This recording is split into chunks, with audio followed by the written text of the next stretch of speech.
2017 கொலம்பியாவில் ஒரு திமிங்கலத்தை ஒரு ஆண் திமிங்கலத்தை வந்துட்டு நிறைய சயின்டிஸ்ட் வந்து பார்க்குறாங்க. அதை ஃபோட்டோ எடுத்து வைக்கிறாங்க.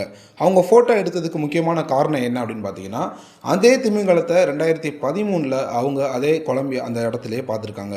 ஸோ ஒரு திமிங்கலம் இத்தனை வருஷம் இருக்குது இந்த இடத்துல அப்படின்றத அவங்க நோட் பண்ணுறதுக்காக அதை ஒரு புகைப்படம் எடுத்து வச்சுக்கிறாங்க.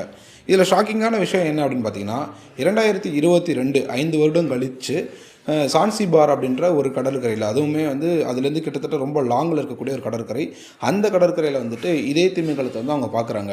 இதில் ரொம்பவும் அதிர்ச்சியான விஷயம் என்னென்னா, நான் சொன்ன லொக்கேஷனுக்கும் இப்போ இருக்கக்கூடிய லொக்கேஷனுக்கும் கிட்டத்தட்ட பார்த்தீங்கன்னா 13,043 கிரேட் சர்க்கிள் டிஸ்டன்ஸ் இருக்குது. அதாவது 13,443 கிலோமீட்டர் லாங் டிஸ்டன்ஸ் இருக்குது. இந்த டிஸ்டன்ஸ் வந்து பார்த்திங்கன்னா நார்மலாக ஒரு திமிங்கலம்லாம் வந்து 5 வருஷத்துலலாம் வந்து ட்ராவல் பண்ணாது அப்படின்றது தான் ஷாக்கிங்கான விஷயம். அப்புறம் ஏன் இந்த ஆண் திமிங்கலம் இவ்வளோ தூரம் வந்து இந்த டிஸ்டன்ஸ் வந்து அது ட்ராவல் பண்ணி வந்துச்சு, என்ன ரீசன் அப்படின்னு சொல்லிட்டு பல சயின்டிஸ்ட்டுமே வந்து குழம்பி போயிருந்தாங்க. அந்த திமிங்கலம் ஏன் ட்ராவல் பண்ணுச்சு அப்படின்றத இந்த வீடியோவில் நம்ம தெளிவாக பார்க்க போகிறோம். பொதுவாக ஹென்சன்பர்க் அப்படின்னு சொல்லக்கூடிய ஒரு குறிப்பிட்ட வகை திமிங்கலங்கள் வந்து நார்மலாகவே நல்ல ட்ராவல்ஸ்லாம் பண்ணும். அது இடம்பெயர்ந்து போகக்கூடிய டிஸ்டன்ஸ் வந்து கொஞ்சம் அதிகமாகவே தான் இருக்கும். அதிகம் அப்படின்னா எவ்வளோ அதிகம் அப்படின்னு பார்த்தீங்கன்னா ஒரு 2000-3000 கிலோமீட்டர் தான் இருக்கும். என்ன ரீசனுக்காக இவ்வளோ தூரம் ட்ராவல் பண்ணோம் அப்படின்னு பார்த்தீங்கன்னா, ஒன்று இனப்பெருக்கத்துக்காக இருக்கும், இல்லை அப்படின்னா உணவு தேடி போகிறதா இருக்கும். பட் நான் ஆரம்பத்தில் சொன்ன அந்த ஆண் திமிங்கலம் கிட்டத்தட்ட 13,043 கிலோமீட்டர் பேருக்கு. இதில் ஷாக்கிங்கான விஷயம் என்னென்னா, 2 இனப்பெருக்க பிராந்தியத்தை தாண்டி தான் அது ட்ராவல் பண்ணியிருக்கு.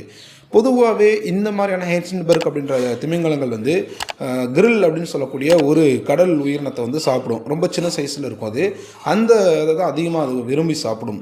நம்மளுடைய பூமியில் வந்துட்டு நிறைய காலநிலை மாற்றங்கள் ஆகிப்போச்சு. நிறைய தொழிற்சாலையிலேருந்து வரக்கூடிய புகையாக இருக்கட்டும், நம்மளுடைய மனிதனுடைய வளர்ச்சிக்காக நம்ம வந்து இயற்கை பண்ணக்கூடிய அந்த மாசுபாடுகளாக இருக்கட்டும், சரி, இது எல்லாமே சேர்ந்து காலநிலையை மாற்றிருச்சு.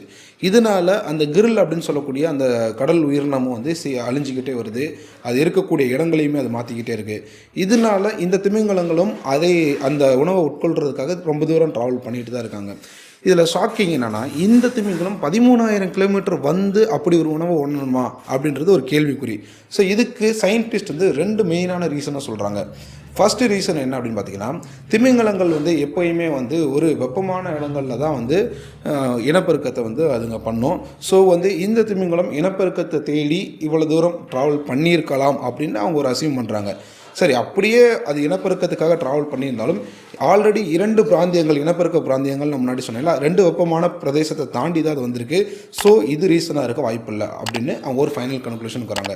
அப்போ ரெண்டாவது என்னென்னா, நான் எப்படி சொன்னேன், அதிகமான ஹீட்டில் இருக்கும்போது இனப்பெருக்கத்தையும் குளிர்ச்சியாக இருக்கிற இடத்துல உணவையும் தேடி போகும். ஸோ குளிர்ச்சியாக இருக்கிற இடத்த தேடி அது உணவை தேடி வந்திருக்கலாமா அப்படின்னு பார்த்தாலுமே இது தேடி வந்த இடம் அந்த குளிர்ச்சியான பகுதி கிடையாது. ஸோ இந்த திமிங்கலம் வந்து வேறு ஏதோ ஒரு ரீசனுக்காக தான் வந்திருக்கு அப்படின்ட்டு ஃபைனலாக அவங்க ஒரு முடிவுக்கு வராங்க. என்ன ரீசனாக இருக்குன்றப்ப தான் காலநிலை மாற்றத்தினால திமிங்கலங்கள் சில அறிகுறிகளை வந்துட்டு மனிதர்களுக்கு காட்ட விரும்புது. அது என்ன மாதிரியான அறிகுறிகள் அப்படின்னு பார்த்தீங்கன்னா, பொதுவாகவே திமிங்கலங்களுடைய அந்த ட்ராவல் டிஸ்டன்ஸ் அப்படின்னு பார்த்தீங்கன்னா ஒரே மாதிரி ஒரே நேர்கோட்டில் இருக்காது. அது கொஞ்சம் விளைஞ்சி அப்படி தான் போகும். ரெண்டாவது 13,043 கிலோமீட்டர் அப்படின்றதுமே வந்து நம்மளுடைய மெஷர்மெண்ட்டு தான். பூமி வந்து ஒரு கோள வடிவம். அதனால தான் நான் இது வந்து கிரேட் சர்க்கிள் டிஸ்டன்ஸ்னு சொன்னேன்.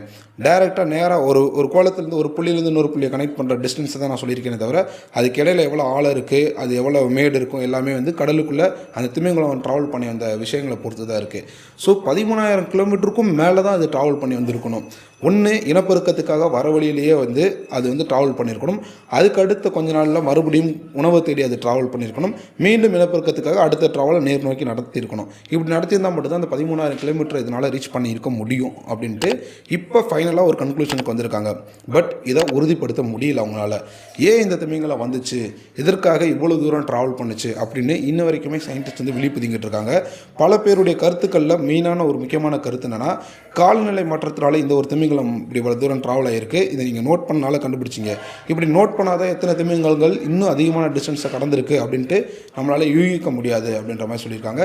ஸோ இது வந்து கடல்வாழ் உயிரினங்கள் வந்து நமக்கு கொடுக்கக்கூடிய ஒரு எச்சரிக்கை தான். ஏன்னா நாம் என்னெல்லாம் அசுத்தம் பண்ணுறோமோ இங்கே அது ஃபுல்லாமே கடலுக்குள்ளேயுமே ரிஃப்ளெக்ட் ஆகிட்டு இருக்குது அப்படின்றத நம்மளால் தெளிவாக புரிஞ்சிக்க முடியுது.